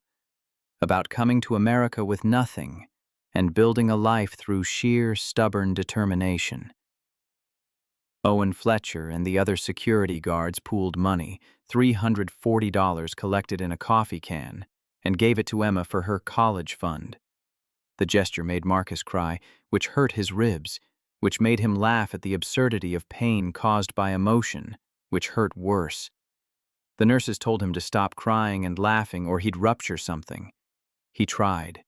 He failed. Everything was too raw, too close to the surface. On day 5 in the hospital, Victoria stayed after visiting hours ended. The nurse looked the other way, either because Victoria had that effect on people, that aura of authority that made rule-breaking seem reasonable, or because she'd made a substantial donation to the hospital's pediatric wing the day after Marcus was admitted. Probably both. They sat in comfortable silence for a while, listening to the beep of the heart monitor and the hiss of the IV pump and the distant sounds of the hospital going about its business of keeping people alive. Then Victoria spoke, her voice careful, like she was testing the weight of each word before releasing it. "I've been thinking about what you said. About seeing people." Marcus waited, letting her work through whatever she needed to say in her own time. She continued, staring at her hands folded in her lap. "I see you, Marcus. Not as an employee or a consultant or whatever your official title is. Not as the hero who saved my building or the investigator who's helping me. I see you as someone I don't want to lose. And that terrifies me because everyone I've ever let myself care about either dies or betrays me or leaves. My father worked himself to death. My ex-husband decided being married to me was too exhausting and left for someone easier. Graham pretended to be family while planning to destroy everything I've built. Claire," her voice caught. "Claire was supposed to be different. She was supposed to be real. And I keep thinking, what if I'm the problem? What if I'm poison to everyone who gets close? What if caring about me is just a slow-motion disaster waiting to happen?" Marcus shifted in the hospital bed, ignoring the pain that shot through his ribs at the movement. "You're not poison. You're just scared. There's a difference." Her eyes glistened with tears she refused to let fall. "How can you be sure? How can you possibly know that?" His answer was simple, built on weeks of careful observation. "Because Sophie smiles now. I've seen the difference. That first day I picked her up, she looked like she was carrying the weight of the world. Now she laughs. She argues with Emma about ridiculous things like whether purple is better than blue. She acts like a kid instead of a tiny adult. That's because of you. Because you started making time for her. Because your employees are starting to talk to you instead of around you. I've watched it happen. People say good morning in the hallways now instead of ducking into offices when they see you coming. That's because you learned to see people, which means you were capable of it all along. You just needed someone to show you how." Victoria wiped her eyes with the back of her hand. "And what about us? What are we? What is this thing happening between us?" The question hung in the air, heavy with implications and possibilities and risks. Marcus knew the safe answer: maintain professional boundaries, keep things uncomplicated, protect himself and Emma from another potential loss. But lying to Victoria now would undo everything they'd built together over the past 5 weeks. She deserved honesty, even when honesty was scary. His voice came out quiet but steady. "We're two broken people who are trying to be better than our worst moments. Two people who've been hurt learning to trust again. Two people who understand what it means to lose everything and keep going anyway. And maybe that's enough for now. Maybe we don't need to define it beyond that someone." She reached out and took his hand, her grip warm and solid and real. "I like that answer. It's honest. You're always honest with me, even when it would be easier to lie." They sat like that for an hour, not talking, just existing in the same space without armor or pretense or the masks they wore for everyone else. When visiting hours were over and Victoria had to leave, she leaned down and kissed his forehead, a gesture so tender and unexpected that Marcus felt something crack open in his chest. Week 8 brought Claire's trial. Marcus attended via video link from his hospital bed, still too injured to travel but determined to see it through. Victoria sat in the courtroom, her testimony live-streamed to the laptop balanced on Marcus's knees. The quality was mediocre, but good enough to see faces, to read expressions. Claire pleaded guilty to 3 counts of corporate espionage, 2 counts of computer fraud, and 1 count of reckless endangerment of a minor for the fake allergy she'd added to Emma's medical records. The prosecutor laid out the evidence methodically and without drama: the offshore accounts, the manipulated files, the pattern of access to restricted systems, the meetings with Graham Westbrook, the USB drives, everything. Claire's lawyer tried to paint her as a victim manipulated by Graham, a woman who'd been groomed and coerced into betrayal by someone more powerful. But the evidence of her active participation was overwhelming. The emails showing she'd initiated contact with Graham, the bank records showing regular payments into her personal account. The timeline showing this had been going on for almost 2 years, long before any alleged coercion could have started. When given a chance to speak before sentencing, Claire's voice was hollow, defeated, all the professional polish stripped away to reveal something broken underneath. I gave Jonathan Ashford 9 years of my life. I was there when nobody else was. Not his daughter. She was in Paris spending his money. Not his wife. She left years before. Just me. I built systems, managed crises, sacrificed my personal life, worked 18-hour days. I made that company run smoothly. I was the one who kept things from falling apart. And when he died, I genuinely thought, that maybe the board would see what I'd done. Maybe they'd recognize that I'd earned the right to lead. But they didn't. They brought back Victoria, his daughter who'd never worked a day in her life, who knew nothing about the business, who only got the job because of her last name. She didn't earn that position. She inherited it. I earned it. I deserved it. She looked directly at Victoria for the first time since the trial started, her eyes full of years of resentment and hurt. You never saw me. Not once in 9 years. I was furniture. A tool you used when you needed something and ignored the rest of the time. You don't even know my birthday. You don't know I have a sister who's sick. You don't know I had to sell my mother's house to pay for her cancer treatment. You don't know anything about me because you never bothered to look. I hate you for that. But I hate myself more for thinking Graham actually cared about giving me what I deserved. He used me the same way you did, as something expendable, something to be thrown away when it was no longer useful. The courtroom was silent. Victoria stood up, and the prosecutor tried to stop her, but she walked to the stand anyway, moving with that same determination Marcus had seen when she'd testified against Graham. She faced Claire directly, no podium between them, nothing to hide behind. Her voice was steady, sad, carrying the weight of genuine regret. You're right. I didn't see you. I didn't see anyone. My father taught me to measure people by their output instead of their humanity, by what they could do for me instead of who they were. And I became exactly what destroyed him. I became a machine that processed people like data points. She took a breath. I'm sorry I made you invisible. That was cruel and wrong, and there's no excuse for it. But what you did, hurting innocent people, targeting a child, betraying confidences, stealing proprietary information, that crosses a line I can't forgive. Not because you betrayed me, but because you hurt people who had nothing to do with our conflict. Emma Brennan is 8 years old. She almost died because you changed her medical records out of spite. Catherine Walsh is 71. She had a heart attack because you sabotaged the building's systems. Those people didn't inherit anything. They didn't get positions they didn't earn. They were just trying to live their lives, and you hurt them to hurt me. Victoria's voice hardened. I hope you find peace in prison, Claire. I really do. Because I'm done carrying guilt for other people's choices. You made your decisions. You knew what you were doing was wrong, and you did it anyway. That's on you, not on me. The judge sentenced Claire to 10 years in federal prison with possibility of parole after 7. Claire was led away in handcuffs, her face blank, all emotion drained.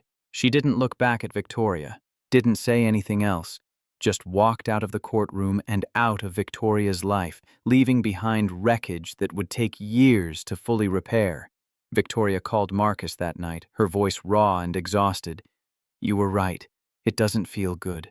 Holding her accountable, I mean, it feels like burying another piece of my past, like closing a door I can never open again." Marcus understood that feeling better than she knew. Sometimes that's what healing looks like. Making room for something new by letting go of what's dead. You can't move forward if you're still carrying everything that hurt you. Week 10 brought Graham's trial. This one was public, covered by every major business publication and news outlet. The charges were extensive: conspiracy to commit corporate espionage, attempted murder for the attack at Pier 47, corporate fraud for the fake offshore accounts, extortion for attempting to force Victoria out. Graham's lawyers tried every angle, attempted every defense, but the live stream footage of his confession made most of it meaningless. 47,000 people had watched him admit to wanting to destroy Meridian. There wasn't much room for reasonable doubt. The complication came during the third day of trial when Graham's legal team introduced evidence that nobody had anticipated: Jonathan Ashford's archived safety reports. Detailed documentation showing Jonathan had knowingly endangered workers, cut corners for profit, caused injuries through deliberate negligence. 3 workers had been hurt in preventable accidents. 1 lost the use of his legs. 1 lost 3 fingers in a machinery accident. 1 developed chronic respiratory problems from exposure to chemicals that should have been properly ventilated. Jonathan had paid settlements ranging from $50,000 to $300,000, made the workers sign non-disclosure agreements, buried the reports, and continued the same unsafe practices that had caused the injuries in the first place. Graham's lawyer made an impassioned case that Graham was a whistleblower, not a criminal, that he'd tried to stop Jonathan, been fired for his integrity, and spent 5 years trying to expose the truth about Meridian's corruption, that everything he'd done was in service of justice for the workers who'd been hurt, that Victoria was trying to silence him the same way her father had, using the legal system to protect a criminal legacy. The media ate it up. Within hours, Jonathan Ashford's name was being dragged through every news cycle. Negligent CEO caused worker injuries. Corporate greed led to permanent disabilities. Blood money built Meridian empire. Victoria's carefully maintained family legacy was crumbling in real time, dissolving into scandal and condemnation. The company's stock price dropped 12% in a single day. Board members started calling for emergency meetings. Clients started asking questions about whether Meridian could be trusted. Marcus was home by then, ribs healing but mobile enough to function. He found Victoria on the roof of Meridian Tower at midnight 3 days into the media firestorm, standing too close to the edge, looking down at the street 40 floors below. He approached carefully, not wanting to startle her. "The reports are real. I verified them myself." She didn't turn around, just kept staring down at the city spread out below them. "I know. I spent the last 2 days going through every document in the archives. My father was a monster who put profit over people, who hurt workers and covered it up, who built this company on the backs of people he injured and then paid to stay quiet. Graham was right about everything. My father was a criminal, and I'm the daughter of a criminal, running a company built on blood money." Marcus stood beside her, close enough that she knew he was there, but far enough to give her space. Graham wasn't trying to save workers. He was bitter about being fired, about being passed over for a position he thought he deserved. He used real crimes to justify revenge. That's not justice. That's opportunism. That's weaponizing truth for personal gain. Victoria's voice was hollow, empty. "Does it matter? The result is the same. Everyone knows my father was a criminal. The foundation of everything I've built is poison. Every dollar of profit is tainted. Every achievement is meaningless because it all comes from people who were hurt." Marcus thought about Sarah, about the morphine addiction she'd developed in her final months, the way she'd lied about pain levels to get higher doses. the way she'd become someone he didn't recognize in those last weeks. She'd been dying and desperate and not entirely herself, but her choices had still hurt him. The love he felt for her and the anger about her addiction existed simultaneously, two truths that couldn't cancel each other out. People are complicated. Your father did terrible things and genuinely loved you. Both things are true. Graham exposed real crimes and committed worse ones. Also, both true. The question isn't whether your father was perfect. He wasn't. The question is whether you're going to let his failures define you or if you're going to build something better. Victoria finally turned to face him, her expression a mixture of despair and desperate hope. How? How do I build anything when everyone knows it's founded on blood money? When every client, every partner, every employee knows that this company hurt people? Marcus had thought about this question for days, had turned it over in his mind from every angle. You tell the truth yourself. You don't let Graham control the narrative. You go public with everything. Your father's crimes, your plan to compensate the victims properly, your commitment to changing how Meridian operates from top to bottom. You don't run from the past. You own it and do better. You make it right in whatever ways you can, and you build something new on top of the ruins. She looked at him like he'd suggested walking into fire. That could destroy the company. The board will force me out. Shareholders will revolt. Clients will cancel contracts. We could lose everything. His response was calm, certain, built on the same principles that had guided him through Iraq and through Sarah's death and through every other impossible situation. Maybe, or maybe they'll respect honesty more than they value comfortable lies. Maybe people are tired of corporations that hide their mistakes and never take responsibility. Maybe transparency is exactly what Meridian needs. Either way, you'll know you did the right thing. And Sophie will grow up knowing her mother had courage. That matters more than stock prices. The press conference happened 3 days later. Victoria stood at a podium in Meridian's main lobby before 50 reporters and a dozen cameras, broadcasting live to news networks and social media. She spoke for 20 minutes without notes, her voice steady and clear, no tears or dramatic emotion, just facts delivered with brutal honesty. She detailed every safety violation from Jonathan's tenure, named the 3 workers who'd been injured, with their permission, obtained through their lawyers, and described exactly what had happened to each of them. Announced a $10 million victim compensation fund that would go beyond the original settlements, providing ongoing medical care and financial support. Outlined new company policies that would be implemented immediately, independent worker safety councils with real authority, anonymous reporting systems that bypassed management entirely, profit-sharing programs that gave every employee stake in the company's success, regular safety audits conducted by outside firms with no financial connection to Meridian.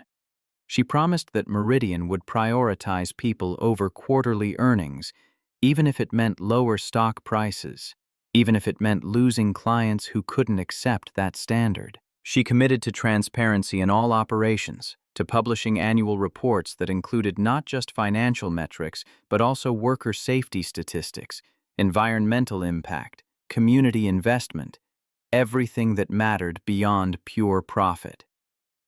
Then she addressed Graham directly, her voice broadcast across every major news network. Graham Westbrook exposed my father's crimes. For that, I'm grateful. The workers who were hurt deserved justice, and they'll receive it, not through legal settlements designed to silence them, but through genuine accountability and lasting change. But Graham didn't care about those workers. If he had, he wouldn't have waited 5 years to expose the truth. He wouldn't have used their suffering as leverage in a corporate power play. He hurt innocent people, my assistant, a child, elderly workers, for revenge. That's not accountability. That's cruelty wearing justice as a mask. She looked directly into the camera. My father made terrible choices.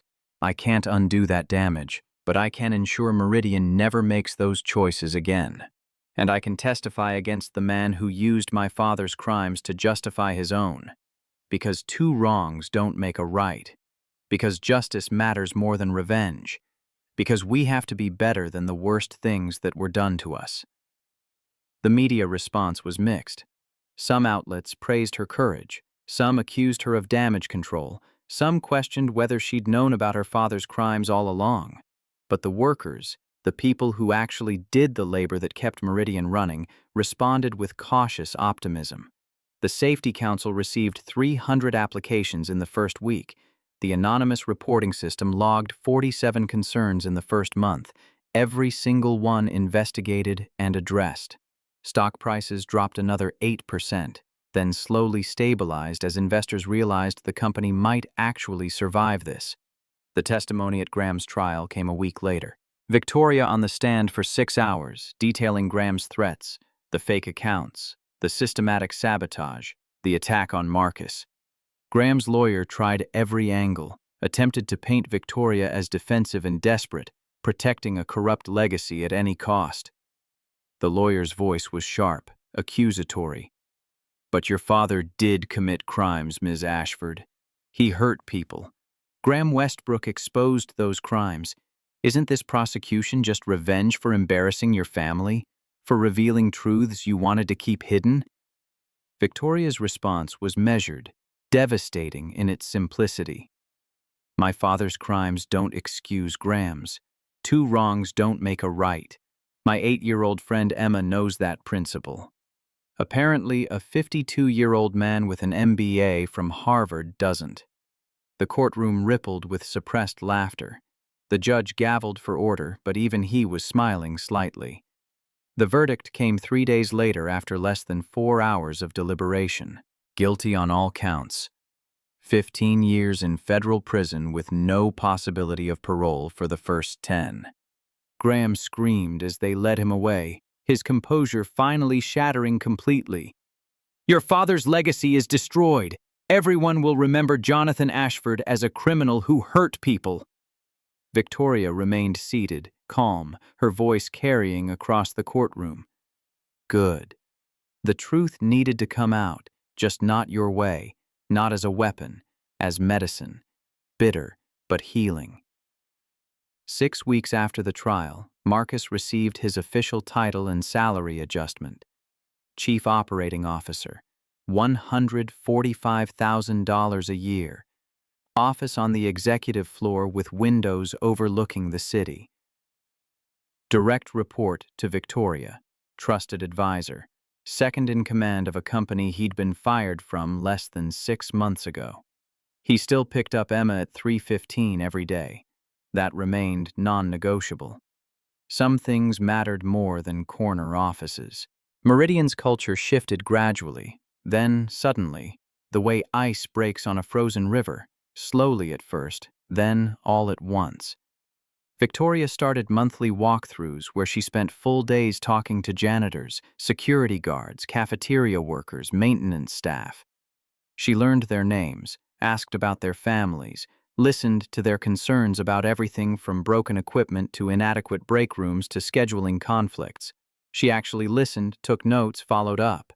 People noticed. Employee retention jumped 41% in the first quarter after the trials. Productivity increased 23%. The board grumbled about profit sharing cutting into shareholder returns, but the company's reputation improved enough that stock prices not only recovered, but climbed to new highs. Clients who'd been threatening to leave decided to stay. New clients appeared, attracted by Meridian's commitment to transparency and worker welfare. Turned out people actually wanted to do business with companies that treated humans like humans. Marcus watched Victoria transform day by day. The Ice Queen melted incrementally, revealing someone warmer and more genuine underneath. She still had bad days, moments when old defensive patterns reasserted themselves, when she got snappish with employees or retreated into CEO mode, but she caught herself now, apologized, tried again. Growth wasn't linear. It was messy and frustrating and full of backsliding, but it was real.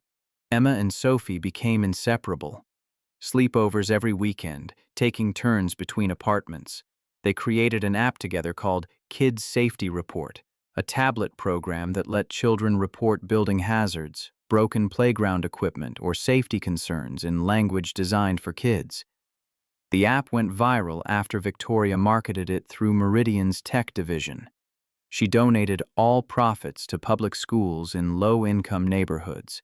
Emma and Sophie were interviewed by local news, two little girls explaining how they wanted to help keep other kids safe. Marcus cried watching it. Victoria cried watching it. Even Catherine Walsh cried, and she claimed to have stopped crying decades ago. The relationship between Marcus and Victoria developed slowly, carefully, like two people who'd been burned learning to trust fire again. Coffee meetings became dinners. Dinners became family outings with both girls. They went to the zoo and watched Sophie explain to Emma why pandas were better than tigers, while Emma argued passionately for red pandas as the superior choice. They went to museums where both girls got bored after 20 minutes, and Marcus and Victoria ended up spending most of the time in the gift shop, buying stuffed animals and science kits. They went to Coney Island, where Marcus won Sophie a giant unicorn by throwing baseballs, and Victoria won Emma a dragon by being surprisingly good at the water gun race. Normal things. Things Victoria had never done because she'd been too busy building an empire, and things Marcus hadn't done since Sarah got sick. Together, they were learning how to be regular people who did regular things with their children. The first kiss happened 16 weeks after Marcus's firing. Late night in Victoria's office, stress about an upcoming board meeting making her shoulders tight as bowstrings. Marcus brought tea, not coffee because it was 10 p.m. and she didn't need more caffeine, and stood behind her chair massaging tension from her shoulders. She turned to thank him. Their eyes met. The space between them evaporated. The kiss was soft, tentative, questioning, then deeper, then full of months of accumulated tension and fear and hope. They pulled apart, foreheads touching, breathing each other's air. Victoria's whisper was uncertain. "This is complicated. I'm your boss. You work for me. There are rules about this kind of thing." Marcus's response was steady. "Sure. Most worthwhile things are complicated, and I don't care about rules. I care about you." They dated quietly for weeks, keeping it private initially for the girls' sake. Emma noticed immediately. Children always noticed everything. "Daddy, you smile different now. Your whole face looks different when you look at Miss Victoria." Marcus tried to hide his grin and failed completely. "Different how?"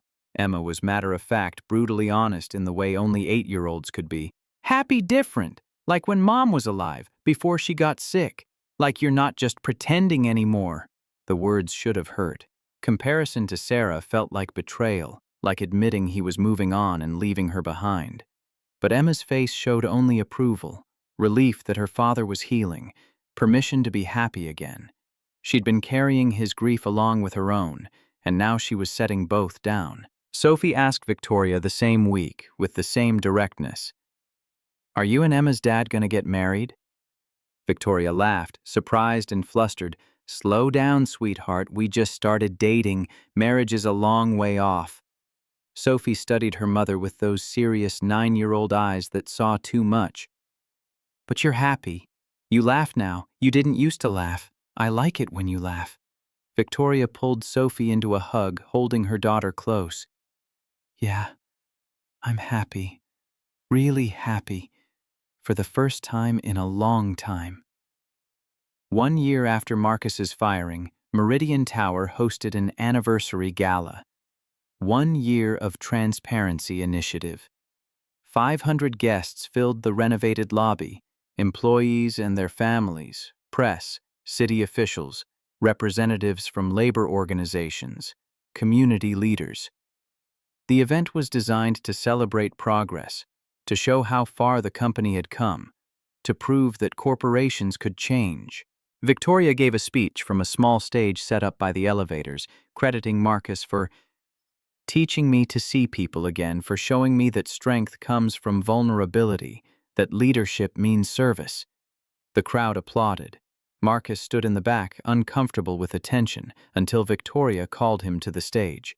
He spoke reluctantly, briefly, his voice carrying across the crowded lobby. "A year ago, I was fired from this building, humiliated in front of my daughter, in front of people I'd worked with for 16 years. I thought my life was over. I was wrong. Sometimes the worst moments lead to the best transformations. Sometimes you have to lose everything to figure out what actually matters." He looked at Victoria standing beside him. "This company isn't perfect. It still makes mistakes. But it's trying. It's learning. And that's all any of us can do. Keep trying to be better than we were yesterday. Keep choosing to see people instead of just using them. Keep showing up even when it's hard." The crowd stood, applauding. Emma and Sophie rushed the stage, tackling Marcus in a hug that made his ribs protest. They were healed, but still tender. Victoria joined them, laughing. The photographer captured the moment.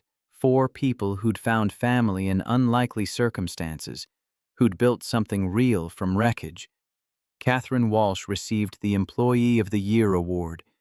40 years of service. Victoria presented it personally, tears in her eyes. "Catherine, you taught me that the most important people in a building aren't in corner offices. You taught me through example, through kindness, through 40 years of showing up and doing the work and caring about people. Thank you for your patience while I learned that lesson." Catherine cried, hugged Victoria, whispered something that made Victoria cry too. Later, Marcus asked what Catherine had said. Victoria told him. She said, "I always knew you had your father's brilliance, but now you have your own heart. That's better." Emma took the microphone unprompted, the way only children could, fearless and honest. "My daddy is the best person I know. He saved a whole building. He saved Miss Victoria. He saves me every day just by being my dad and not giving up even when things are really hard." Her voice grew stronger, carrying across the lobby. "And Miss Victoria saved us too. She gave my daddy a job when nobody else would. She gave us hope when we didn't have any. They saved each other. That's what love is. That's what family is. People saving each other." The crowd melted. Victoria wiped tears. Marcus grinned despite himself, pride and embarrassment mixing in equal measure. After the gala, Marcus and Victoria went to the roof. Just the two of them, city lights spread below like a circuit board, the future stretching out uncertain and full of possibility. He'd been planning this for weeks, waiting for the right moment, terrified of rejection, but more terrified of never asking. He knelt on one knee despite his ribs still complaining about the position. His voice was steady, certain. "Victoria Ashford, you're the most complicated, frustrating, brilliant woman I've ever met. You challenge me every single day. You see me, really see me, not just what I can do for you, but who I actually am. You make me want to be better, to do better, to build something that matters. Will you marry me?" He pulled out the ring, modest by her standards, a simple gold band with a small diamond but bought with his own money after months of saving. Not borrowed, not financed, earned. Victoria looked at him, then at the ring, then back at his face. Her laugh was half sob, joy and disbelief mixing. "You're supposed to ask in private, not in front of our daughters who are definitely watching through that window." Marcus glanced over his shoulder. Emma and Sophie were pressed against the roof access door, faces squashed against the glass, watching intently. He grinned. "They're part of the package. We're all in this together. So what do you say?" Victoria laughed, tears streaming down her face. "Yes. Yes, you stubborn, wonderful, impossible man. Yes." The girls burst through the door, screaming with joy. Marcus stood. His knee would hurt tomorrow, but he didn't care about tomorrow. Victoria threw her arms around him. Emma and Sophie tackled both of them. They collapsed in a laughing, crying pile on the roof while the city sparkled around them, and the future rewrote itself into something none of them could have imagined a year ago. 6 months later, 18 months after that first terrible day, the wedding. Small ceremony, roof garden of Meridian Tower where Marcus had proposed, where everything had changed. 50 guests, close friends, employees, Emma's classmates, Sophie's friends, the night crew who'd known Marcus for 16 years, Catherine Walsh in a new dress she'd bought special for the occasion. Catherine officiated, ordained online specifically for this purpose, her Irish accent making the traditional words sound like poetry. Owen Fletcher was best man, standing proud in a rented suit. Sophie and Emma were dual flower girls and bridesmaids, wearing matching purple dresses they'd picked out together, arguing right up until the ceremony about whether the bouquets should be roses or tulips. They settled on both. Marcus's vows were simple, honest. Victoria, you taught me that starting over isn't failure, it's courage. You taught me that being vulnerable isn't weakness, it's strength. I'm honored to start this new chapter with you, to build a life with you, to be Sophie's father and your partner and whatever else we figure out along the way. Victoria's voice shook, but held. Marcus, you taught me that strength isn't about control, it's about trust.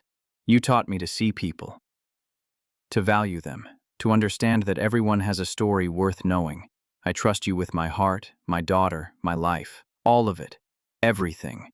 They kissed to cheers and applause, and the sound of Sophie and Emma cheering louder than anyone. Catherine Walsh wiped tears. I knew it. From the moment I saw him carry her down from that elevator, I knew.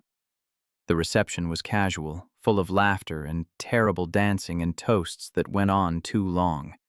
Marcus danced with Emma, held her close. You okay with all this, baby? Really okay?